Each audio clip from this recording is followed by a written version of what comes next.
পেটুক মেলা যাবে লেগে রেডি। ভাই এটার দাম বলো 40 টাকাও আমার। দেখো এই হলো মাশরুম পকোড়া, যদি না দেখে থাকো চিকেন শীতে না কি জানি একটা সামথিং একটা আসিল ভাই, চিকেন এত চিকেনের পিস 40 টাকা ভাই, এত। गुड मॉर्निंग बंधुगण। तो चलो एकदम मस्त सुबह के साथ শুরু করে আজকে দিনটা। কি জানি হয়েছে, না রোদ উঠতেছে, না বৃষ্টি হইতেছে, না ঠান্ডা লাগতেছে ঠিক করে, কিন্তু জানি হয়েছে বুঝি না আকাশের নমুনাটি। তো চলো এখন এডিট করতে যাই, এরপর দেখি একটু হাঁটতে বেরোতে পারিনি। আমি এখন ভিডিও এডিট করতে বসি, আমার এত পরিমাণে জিদ উঠতেছে, এত জিদ উঠতেছে আমার পরিমাণে। দাঁড়াও দেখাই একটা জিনিস, এই দেখো ভিডিওটি, এই পাইতে হবে সাউন্ড, তারা তোমার সাউন্ড দেখাই। এই দেখো পুরো 100-এ আছে সাউন্ড, পাইতেছ নি কোনো সাউন্ড?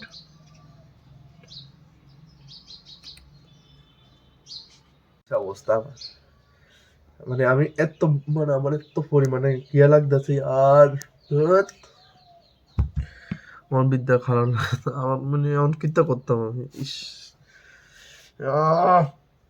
এখন আর কিতা করন যাব। তো চলো বন্ধুগণ, আমার ভিডিও এডিটিং ডান। তো চলো এবার একটু হাইটাই, ঠিক আছে নি? একদম ঠিক আছে। তো চলো একটু বাইরে একটু হাইটাই, ঠিক আছে নি? একদম ঠিক আছে, পারফেক্ট। তো চলো এখন বাইরে গেছি ঘুরতে, মানে হাঁটতে। চলো একটু হাঁটাহাঁটি করে নিই। হাঁটতে হাঁটতে মাস্ট টিফিনও খেয়ে লাইছি, মানে হাঁটতে হাঁটতে না বইয়ে টিফিন খাইছি। তো চলো আবার আবার হাঁটতে হাঁটতে যাই বাড়িতে, বাড়িতে আবার আনতে লাগবো। এটা হচ্ছে সকালের রাজবাড়ি, এই দেখো পুরা খালি খালি, একদম পুরা খালি। আর রাত্রে হলে সিট পাওয়া যায় না, জায়গা পাওয়া যায়। এই দেখো রাজবাড়িটা কিতা সেরা লাগতেছে আর অক্ষণ সকালের ওয়েদারে, এই বেতারা লাগতেছে না একদম। কারণ হাইটে হাইটে আয়া পড়ছি বাড়িতে, তারপরে গরম লাগছে গেছে। ওরে বাবা রে বাবা, এখন ফ্রেশ ট্রেশ হয়ে গেলে তারপরে আবার রান্না করানো লাগবো।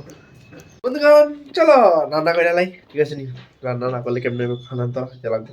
তো চলো এখন মাছ দিয়ে আলু দিয়া আর কিটা নর্মাল এজ ইউজুয়াল তরকারির প্রিপারেশন চলতেছে এদিকে। দেখো আলু দিয়ে একটু ভাজি করে লেছি প্রথমে, করে মশলা দিছি, তখন এদিকে একটু ভালো করে ভাজি হয়ে এলাম, তারপরে জল দিব। এবার তরকারি পুরো রেডি হয়ে গেছে, এবার শুধু ধনিয়া পাতা মিক্সড করে ফেলা। এই ধনিয়া পাতা মিক্সড ডান।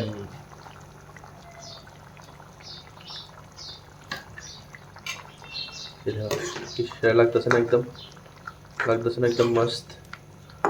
আর কিছু যাতে ধনিয়া পাতার টেস্টটা ভিতরে ঢুকে। এবার একটু বাইরে যাই, একটু রৌদ্র শিক্ষাই, ঠিক আছে নি? টান। এদিকে ওয়েদার একদম ব্যথা লয়ে রয়েছে, বাতাস আছে, তারপরে মানে রৌদ্র আছে একদম বাড়িয়া সেরা একদম। মানে বাতাসটা ভালো লাগতেছে, মানে রৌদ্রটাও গায়ে লাগতো না এত, কারণ যেহেতু বাতাস আছে, ঠিক আছে না? পারফেক্ট। এতক্ষণ বসি, নিজের একটু রৌদ্র শুকাই এলেছি, এবার উড়িয়ে ছান করা লাগবো, খাওয়া লাগবো, ঠিক আছে না? সূর্য আজকে পুরো ব্রাইটনেস দিয়ে রাখছে, উঠি, ঠিক আছে নি? চলো ভিতরে যাই। তো চলো ফিলহাল লাঞ্চ করে এলাই এখন। খানা পিনা হয়ে গেছে, আজকে তরকারি এত ঝাল হয়ে গেছে গা, মানে আমি যে কাঁচামরিচ দিছি না, কাঁচামরিচ আসলে ধান্না আসছিল কইতাছি না, দিয়ে লাগছে অনেকটি, প্রচণ্ড ঝাল হয়ে গেছে, ঠোঁট ফুরাইতেছে। এখন মার হাতে লাড্ডু খাইতেছি, বাপরে বাপ। তো এখন একটু বাইরেছি মানে ছাদের মধ্যে, কিন্তু ওয়েদারটা কিরকম করে রয়েছে, না আছে বৃষ্টি, না রৌদ্র, না ঠান্ডা লাগতেছে, শুধু বাতাস বাতাস বাতাস, বুঝতেছি না, মানে বৃষ্টি বৃষ্টি ভাব হয়ে রয়েছে। কি একটা কি কয়, মানে কি জানি কইতেছে, ফেডাইতেছে মুখ কইতেছে না, এরকম একটা জানি ওয়েদার করে রাখছে। তো যাই হোক, গাছটিতে জল দিয়ে দিই, একটু টাইমটা পাস করি, আর কি তা করম। আজকে আমি পেটুক মেলা এদিকে শুরু হয়েছে, পেটুক মেলা, তো পেটুক মেলা যাবে প্ল্যান আছে, অন দেখা যাক, যেতে পারিনি আর কি তা। এই আজকে আমি দিতেছি এখন উপরের গাছের মধ্যে জল। তো চলো আবার ভিতরে যাই, ফুল গাছ টুল গাছের ভালো করে একদম কে করে, চলো ভিতরে যাই, কারণ বাইরের ওয়েদারটা আমার পোষাইতেছে না, ঠিক আছে? চলো আন্ডার বন্ড এ ঢুকা গেলাম ভিতরে, এই আয়া পড়লাম বিছনা দিয়া ডম। আহ সুকুন চলো বন্ধুগণ পেটুক মেলা যাবে লেগে রেডি মানে পেটুক মেলা 2.0 নেতাজি গ্রাউন্ডে। তো চলো যাই দেখি আমার বাজেটের মধ্যে কিতা কিতা আছে তোমরাও দেখামু তোমরা এক্সপ্লোর করামু ঠিক আছে ডান। তো চলো বাইরে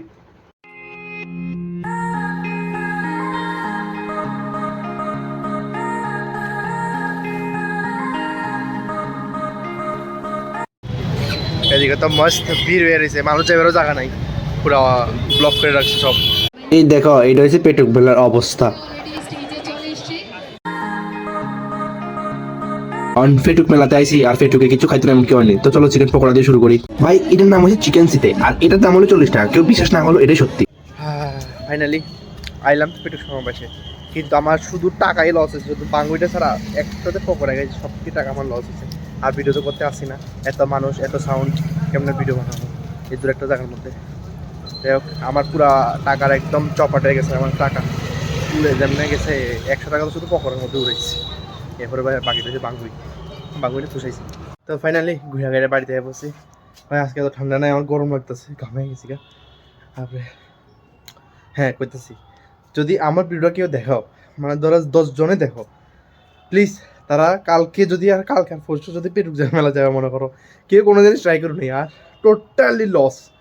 আমি প্রায় আজকে 250 টাকা খাইছি 250 বা 300 মানে বাঙ্গুই ছাড়া এক্সেপ্ট বাঙ্গুই ছাড়া আর একটু কমাবো মানে এটা মানে এত পরিমাণে মানে একটা কি চিকেন সিতে না কি জানি একটা সামথিং একটা আসিল ভাই চিকেন এত চিকেনের পিস 40 টাকা ভাই এত লুডার উঠতেছে আজকে মানে তারা আমি বুঝলাম না। আর মানুষও খাইতেছে মানুষের কাছে এত পরিমাণ একটা কিয়া আমি বুঝতেছি না এত টাকা আমি খাইয়া আফসোস করতেছি। আর ঠিক আছে ট্রাই করবে দরকার আছে ট্রাই করছি কিন্তু শুধু চিকেন পকোড়াটা ছাড়া হেও তো এদুরা চিকেন ঠিক এদুরা চিকেন পকোড়াটা মানে আমার লাগতেছে হ্যাঁ ঠিক আছে নর্মালি 20 টাকা 20 টাকা দিয়ে 4 পিস। যাই হোক খাইছি আমি ভাবছি হ্যাঁ কিছু না কিছু হইবো বা ভালো লাগবো তবে আমার এত পরিমাণ টাকা নষ্ট হয়েছে আজকে তো আমার অক্ষণ আফসোস করতেছে আসলে না খাওয়ানোর দরকার আছে না কেড়ে জানি খাইছি আর মানে যাই হোক খাইছি তো খেয়াল আছে এক্সপিরিয়েন্স। এবারে আরেকটা আসলো মাশরুমের পকোড়া এটা তো আরও মানে দূরে আর মানে আমার কথা হয়েছে যে দিলে একটু ভালো মন্দ দিলে কী মানুষে তো খাইতেছে মানে ইনকাম করো আমি মানতেছি ইনকাম করো কিন্তু ইনকাম করলে এই কে ভাই মানুষের ঠকায়া আরে দিলে একটু ভালো মতন দাও মানুষের ঠকায়া ইনকাম করে কী লাভ ভাই কি ভাই আমি বুঝি না। প্রচুর ইনকাম করতেছে কিন্তু হাজার হাজার টাকা ইনকাম করে লেতেছে এই কয়েকদিনে আমি বুঝি মানুষও খাইতেছে প্রচুর মানুষ খাইতেছে আমি এমন না কিন্তু এমনি জানি খাই আমার মতন আফসোস করবো আর কি। এরপর দেখি বাইরে মানে যারা পেটুক মেলা আছে বাইরে সবাই অন্যান্য দোকানে যে নর্মাল রেগুলার দোকান ওইটির মধ্যে খাইবো সবাই ওইদিকে যায় পুষাইতো না অবভিয়াসলি। আর 20 টাকা দিয়ে পকোড়া এর 2 পিস 3 পিস যে অবস্থা থাকে থেকে ভালো নাই খান বাড়ি কথা ঘরে যায় ফ্রেশ হয়ে কইতেছি ফ্রেশ ট্রেশ হয়েছি আর আমার এত পরিমাণে কি লাগতেছে আমার খেয়াল আছে আর কিছু করার নাই তবু কইতাছি আর কি হ্যাঁ যাতে তোমরাও যাতে একটু সতর্ক থাকতে পারো। ট্রাই করানো চক্করে পুরা 200 টাকা খরচ করছে এই ট্রাই করানো চক্করে এটা মানে চিকেন পকোড়া ট্রাই করছি ওই চিকেন সিতে না কি জানি সামথিং এটা নামও আইতেছে না যেটা আমি 40 টাকা এটা তো পুরো third class 4th class 5th class এত বাজে এটা হয় আছে একটা কি জানি কয় দাদা বৌদি কি জানি একটা সামথিং এরকম একটা দোকান আছিল ওই দোকানটার থেকে চিকেন সেতে এত ফালতু এত জঘন্য 40 টাকা আর একদম টোটালি লস। দাদা বৌদির সামথিং একটা কিছু আসছিল ওইটাতে মানে ঠিক আছে তোমার টাকা হলো কিন্তু জিনিসটা তো অন্তত দিবা কিছু তো দিবা আর কিছুই দেয় না জিনিসটা ফালতু কোনো টেস্ট না। নর্মাল চিকেনের টেস্ট দিয়ে দিছে নর্মাল চিকেন ভাজি করলে যেরকম ওইরকম টেস্ট নর্মাল চিকেন পকোড়ার মধ্যে যেরকম চিকেন পকোড়ার থেকে ভালো হয়েছে 20 টাকা দিয়ে 4 পিস ভালো হয়েছে এখানে 40 টাকা দিয়ে এর 2 পিস ঠিক এর 2 একটা পিস মানে 2টা পিস দিছে এর 2 একটা অল্প আরেকটা 2 দিছে আর পুরা চিকেন ভাজি যেরকম করে এরকম একদম ফালতু। যাই হোক এই সবচেয়ে থার্ড ক্লাস ছিল আর মাশরুম তো দুরা আমার একটু পুষাইছে না তোমাদের একটু ট্রাই করেন আমার কোনো দরকার নাই তোমরা যদি টাকা খরচ করানোর আর যদি মনে করো নিজের কী করে টাকা খরচ করবা করতে পারো কোনো সমস্যা নাই। আমি আমার অনেক আফসোস হইতেছে এত টাকা খরচ কইরা ইয়াস অবভিয়াসলি আর কত টাকা খরচ করে লাইছি আর আমি বাইরে থাকলে কতলা কিছু খাই যাতাম 4 প্লেট মোমো যাতাম আমি এরপর স্যান্ডউইচ খাই যাতাম আহা রে। যাই হোক আমি খাই লাইছি আর কিছু করে না কিন্তু বাঙ্গুইরা হ্যাঁ বাঙ্গুই সেরা অনেক বাঙ্গুইটা খুব ভালো অবভিয়াসলি, আর যেটা ভালো এটা লাগে ভালো কমই বাঙ্গুই তারা সেরা। যাই হোক, খাওয়ানোর কিছু করার নেই, আর একটু রেস্ট করি আর কি দেখো, আর আফসোস করেন ছাড়া আর কিছু করার নাই, ঠিক আছে না? সময় থাকতে সব কিছু করতে হয়, নাহলে তো আফসোসই করানো লাগে। ঠিক আছে, মেলার মধ্যে আমি মনে করি না যে সব জিনিস একদম ভালো হইব, কিন্তু জিনিস তো দিবা, মানে কিছু তো থাকবো। ধরো তোমার 100-এ অন্তত 50% তো দাও, 50% তোমরা রেখে দাও, 50% তো দাও, 50% মানুষে দেয় না। ব্যবসা করতে আছে, তাই আমি জানি না ইয়ার। কিন্তু মানুষের ফুড ব্লগাররা যারা দেখি আমি, ধরো আমরা ত্রিপুরা ফুড ব্লগার না, আমরা যারা বাইরে যারা ফুড ব্লগার আমি দেখি, মানে কলকাতা সামথিং, মানে তারা ফুড ব্লগিং এর ভিডিও মানে এত সেরা সেরা, আর এই দিয়ে আমরা ত্রিপুরা কিতা ইয়ার কিতা কুমুয়া, তারা ফুড মানে তারা ফুড ব্লগারের কথা কইতাছি না, যারা খানা বানায় তারা, মানে এই তারা এত কিতা কুমুয়া তারা এত, মানে বাইরের চেয়ে দেখা আর আমরা ত্রিপুরাটি দেখা অনেক ইয়া, যে ত্রিপুরা কবে এরকম হইব বাইরের মতন। আর কত সেরা সেরা জিনিস মানে যারা ফুড ব্লগারের ভিডিওতে আমরা দেখি, ঠিক আছে না? আর আমরা এদিকে ঠিক আছে কিছু নেই, একদম কিছু বলতে কিছু নেই। আজকে আবার টাত খেলাম না, অনেক কিছু খেয়ে রাখছি, এমনি আফসোস হইতেছে। দেখ দরকার ছিল লাড্ডু খাই মার হাতে, ঠিক আছে নি? আজকে লেগে দিই আর কি দা, এখন ঘুমাই যাবো গা। আজকে লাগে ভিডিও ভালো লাগলে অবশ্যই লাইক শেয়ার সাবস্ক্রাইব করে দিবা। Thanks for watching the video, by.